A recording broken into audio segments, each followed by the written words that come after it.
যে তুসাব্বিহু লাহু সামাওয়াতু সাবউ ওয়াল আরদু ওয়া মান বিহিন্না, এই যে সপ্ত আসমান এবং এর মধ্যে যা কিছু আছে সবাই আল্লাহ পাক রব্বুল আলামিনের তাসবিহ পাঠ করে, আল্লাহ পাকের গুণগান করে। জোরে বলুন সুবহানাল্লাহ। শেষে বলতেন ওয়ালাকিন লা তাফকাহুনা তাসবিহাহুম, কিন্তু তোমরা তাদের তাসবিহ জানো না। আল্লাহু আকবার। বিশ্বে যা কিছু আছে সবাই আল্লাহকে ডাকে, কিন্তু তাদের ভাষা তোমরা জানো না। কে জানে সে ভাষা? পরের আয়াতে অন্য জায়গায় আল্লাহ পাক রব্বুল আলামিন বলে দিয়েছেন সে ভাষা আল্লাহ পাক রব্বুল আলামিন জানেন। জোরে বলুন সুবহানাল্লাহ। অন্যত্র আল্লাহ পাক ঘোষণা করেছেন গগন তালে যে পাখিগুলো উড়ে যায়, আল্লাহ পাক রব্বুল আলামিনের যে সৃষ্টি জীব ওই পাখিগুলো তারা তাদের ভাষাতে নিজেদের ভাষাতে রবকে ডাকে এবং আল্লাহ পাক রব্বুল আলামিনের নাম তারা গুণগান করে, সালাত আদায় করে। সালাতাহু ওয়া তাসবিহাহু শব্দ যোগ হয়েছে, আল্লাহ পাক রব্বুল আলামিনের গুণগান তারা গায় এবং তাসবিহ পাঠ করে। জোরে বলুন সুবহানাল্লাহ। মহান আল্লাহ পাক রব্বুল আলামিন সেই তাসবিহগুলো জানেন। জোরে বলুন সুবহানাল্লাহ। সবাই আল্লাহর তাসবিহ পাঠ করছে। ও মুসলমানের আর খেয়াল করুন, আমি আপনাকে আবার একটু হাসরের ময়দানের দিকে নিয়ে যাই। আল্লাহ পাক রব্বুল আলামিন কিয়ামতের মহাময়দানে এই পক্ষীকুলের বিচার সম্পর্কে সূরা নাবার শেষ অংশে এসেছে যে পক্ষীকুল এবং আল্লাহ পাক রব্বুল আলামিনের যে অসংখ্য কীট পতঙ্গ রয়েছে, গরু ছাগল উট ভেড়া যা কিছু রয়েছে, এই জীব জগৎকে আল্লাহ পাক রব্বুল আলামিন হাসরের মহাময়দানে ওদের জন্য কোনো বিচার করবেন না। জোরে বলুন সুবহানাল্লাহ। অথচ তারা আল্লাহকে এক মুহূর্ত দুনিয়াতে বলে না। আল্লাহ পাক রব্বুল আলামিনের ভয়েই তারা থাকে। ওই পক্ষীকুলকে আল্লাহ পাক রব্বুল আলামিন হাসরের ময়দানে ওদের বিচারে এরকম হবে, একজন পাখি আর একটা পাখির সঙ্গে মারামারি করেছিল। আল্লাহ পাক রব্বুল আলামিন হাসরের ময়দানে যে পাখিটা দুনিয়াতে আক্রান্ত হয়েছিল উল্টো করে দেওয়া হবে কিয়ামতের দিন, ওই পাখিটাকে দুর্বল করে দেওয়া হবে, আর যে দুনিয়াতে অত্যাচারিত হয়েছিল তাকে সবল করে দেওয়া হবে, সে তাকে ঠকিয়ে শোধ করে নেবে। কোন সিংওয়ালা গরু যখন একটা গরুকে গুটিয়ে তাকে আঘাত করে শেষ করে দিয়েছিল, কিয়ামতের দিন উল্টো হবে, যাকে যে আঘাত করেছিল তার সিংটা সবল করে দিয়ে যে তাকে আক্রমণ করেছিল তাকে গুটিয়ে তাকে শোধ করিয়ে দেবে। শোধে বোধে যেটাকে আমরা গোদা বাংলায় বলে, এরকম ভাবে বিচার হবে। পশু পাখি সবার বিচার হবে। এরপরে আল্লাহ পাক রব্বুল আলামিন বলবেন তোমরা এবার মাটি হয়ে যাও। সবাই যখন মাটি হয়ে যাবে, জোরে বলুন সুবহানাল্লাহ। কাফের মুশরিকরা তখন তাদের আমলনামা সব স্পষ্ট দেখতে পাবে, তখন তারা ওই অবস্থা থেকে বলতে শুরু করবে ইয়া লাইতানি কুনতু তুরাবা। আল্লাহ পাক রব্বুল আলামিন আজকে হাসরের মহাময়দানে যদি মাটি হয়ে যেতাম, জীব জগতের মতো যদি আমরাও মাটি হয়ে যেতাম, আল্লাহ পাক রব্বুল আলামিন তোমার কাছে জবাব দিতে হতো না। আল্লাহ পাক রব্বুল আলামিনের কাছে জবাব দিতে হতো না। ও মুসলমান, ভালো করে খেয়াল করুন, কিন্তু না, হাসরের মহাময়দানে প্রত্যেক মানব মণ্ডলীকে বিচার হবে। তার জন্য আল্লাহ পাক রব্বুল আলামিন সময় নির্ধারণ করে রেখেছেন, প্রত্যেকের জন্যই সেদিন ফয়সালার দিন নির্ধারণ করা হয়েছে। হাসরের মহাময়দানে সবার জন্য সেদিন বিচার হবে। জীব জগৎ যাদের বিচার এরকম ভাবে হবে, তারা দুনিয়াতে আল্লাহকে বলে না, আর আমরা মানুষ হয়ে প্রতিটি মুহূর্তে তার উপরে আছি। সেজন্য ভাই আমার একটু চিন্তা থেকে করি। আমরা মনে করছি নামাজ পড়ছি, অর্থ সে জাকাত দিতে অনেক ইবাদত করে ফেলেছে। অনেকে ভাবি মনের মধ্যে, একজন আল্লাহওয়ালা বুজুর্গ মানুষের কথা বলি তাহলে বুঝতে পারবেন।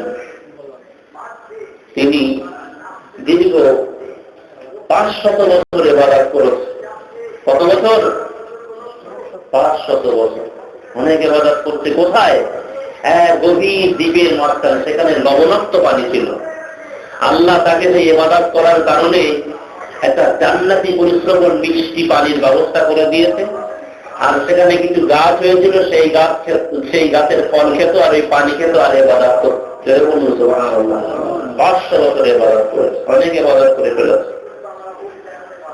এই ব্যক্তি হাসরের মহাময়দানে তার যখন, এবং ওই লোকটি ফরিয়াদ করেছিল, আল্লাহ আমি যে ইবাদত বন্দেগী করছি, এই ইবাদত বন্দেগী তুমি আমার শেষ পর্যন্ত শেষ রক্ষা করো, এবং আমি যখন মারা যাব তখন আমার মরণটা যেন সেজদা অত অবস্থায় আমাকে তুলে নিয়ে ধরে বলুন সুবহানাল্লাহ।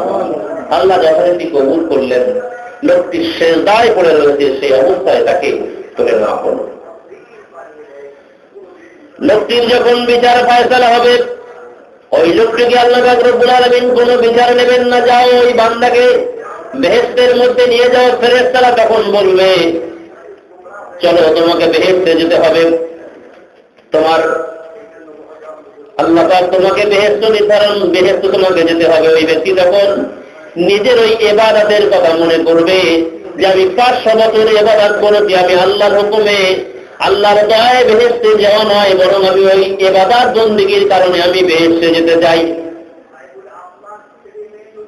আল্লাহ পাক রব্বুল আলামিন সঙ্গে সঙ্গে জানিয়ে দিলেন ওই বান্দাকে যে সারা জীবনের ইবাদত বন্দেগীর সঙ্গে আল্লাহর যে দয়া, আল্লাহর যে করুণা, আর ওই ইবাদত বন্দেগী এবার যোগ বিয়োগ গুণ ভাগ হবে। এবার আল্লাহ পাকের যে ইবাদত বন্দেগী করেছো, আর এই 500 বছর ইবাদত করে তোমার মনের মধ্যে একটু অহংকার, যেন অনেক ইবাদত করেছি, যথারীতি আল্লাহ পাক রব্বুল আলামিনের ফেরেশতারা তাকে শুরু করে দিল তার ইবাদত বন্দেগী নিয়ে এবং তার আল্লাহ পাকের নিয়ামত যোগ ভাগ গুণ করতে করতে সর্বপ্রথম আল্লাহ পাকের শ্রেষ্ঠ নিয়ামত আমরা সবাই জানি আমাদের 2 চক্ষু, তাই না?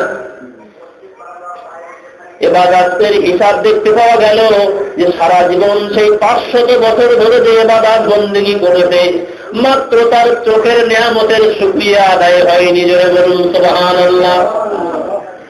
500 বছরের ইবাদত শুধু চোখের শুকরিয়া আদায় করতে চলে গিয়েছে, এখন হাত পা নাক জিহ্বা কান শব্দ বাকি রয়েছে। আল্লাহ পাক রব্বুল আলামিন বলবেন, এবার তুমি ভেবে দেখো কি করবে তুমি, এখনো তো তোমার সব বাকি রয়েছে। ওই সময় বান্দা তখন আল্লাহর কাছে ফরিয়াদ করে বলবেন, আল্লাহ পাক রব্বুল আলামিন আমি ভুল করে ফেলেছি, তোমার রহমত ছাড়া, তোমার দয়া ছাড়া কিয়ামতের দিন নাজাত পাওয়া যাবে না। জোরে বলুন সুবহানাল্লাহ। আল্লাহ তখন কিছু প্রশ্ন করবেন, বলো দেখি তোমাকে যে আমি ইবাদত করার তৌফিক দিয়েছিল, তোমার কে তৌফিক দিয়েছিল? তখন সেই বলবে আল্লাহ। জায়গায় এসো এবার, আল্লাহ তো তোমাকে তৌফিক দিয়েছিল বলেই যে তুমি ইবাদত করতে পারলে। তারপর বলো দেখি সেই সেই সমুদ্রের মাঝখানে যেখানে লবণাক্ত পানি ছিল, সেই পানির মধ্যে সুমিষ্ট পানি এবং তোমার ইবাদত করার জন্য শক্তি যোগানোর জন্য খাবারের ব্যবস্থা করলো কে?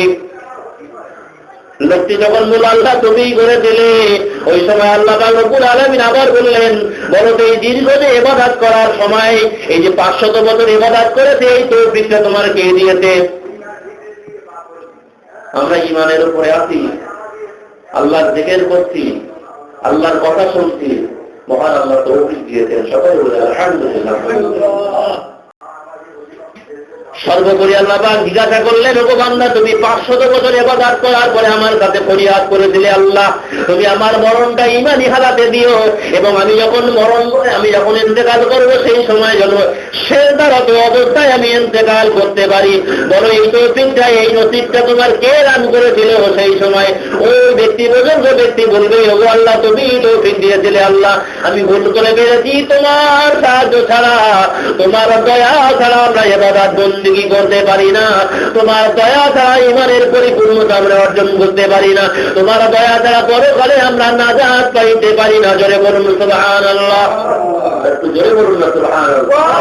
সুবহানাল্লাহ, আলহামদুলিল্লাহ, লা ইলাহা ইল্লাল্লাহ, সুবহানাল্লাহ, আলহামদুলিল্লাহ, লা ইলাহা ইল্লাল্লাহ, লা ইলাহা ইল্লাল্লাহ, মুহাম্মাদুর রাসূলুল্লাহ। আল্লাহুম্মা সাল্লি আলা